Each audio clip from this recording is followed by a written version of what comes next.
Hello বন্ধুরা, welcome to my YouTube channel blogger Priyanka. গরমে সবার মাথা ঠিক আছে? এখানে কিন্তু ঠিক নেই। পাবলিক দেখো, বাস থেকে নেমে মনে হচ্ছে কন্ডাক্টরকে পেটাবে।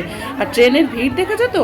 এইসব ভিড় ঠেলে ভাবলাম বাড়িতে গিয়ে একটু এসির তলায় সুন্দর করে রেস্ট করবো, কিন্তু তার আর উপায় হলো না। বাড়িতে গিয়ে দেখি মাটন এনে হাজির। তো সেই মাটন নিয়ে বসে পড়লাম, পরিষ্কার করে ধুয়ে 4টে সিটি দিয়ে সেদ্ধ করে নিলাম। আর আলুটার সাইজটা দেখেছো তো? পিকুলিয়ার আকৃতির সাইজ। যাই হোক, তো আলুটাকে সাইজ করে কেটে তেলের মধ্যে সুন্দর করে লালচে করে ভেজে নিলাম। ওদিকে মাটনের যে সেদ্ধ করা জলটা সেটাকে আলাদা করে রেখেছি, কারণ সেটাই পরবর্তীকালে আমি কষাবার জন্য ব্যবহার করব। তো গরমকালে দেখো, এরকম স্পাইসি খাবার কিন্তু একদমই ঠিক না, কিন্তু অনেকদিন যেহেতু আমাদের বাড়িতে স্পাইসি রান্না হয় না, তাই জন্যই এই চেষ্টা।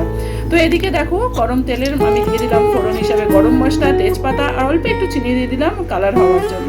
তো জানো তো, এত গরমে ভিডিওটাও ঠিকঠাক করে উঠতে পারিনি, তো তাই জন্য মনটাও খুব খারাপ ছিল, অসম্পূর্ণ ভিডিওটাই দিতে বাধ্য হচ্ছি। তো পেঁয়াজগুলোকে ভালো করে ভেজে মাটনটাকে ছেড়ে দিয়ে পেঁয়াজ রসুন আদা বাটা দিয়ে তারপর যা যা মশলা দাবার দিয়ে সুন্দর করে গরম জল দিয়ে জিনিসটাকে কষিয়ে নামিয়ে ফেললাম। খাওয়ার সময় শুধু এইটুকুনি ভিডিও করা ছিল, তাই সেটাই তোমাদের সাথে শেয়ার করলাম। মাটনটা ভালোই সেদ্ধ হয়েছিল, খেতেও খুব একটা খারাপ লাগেনি।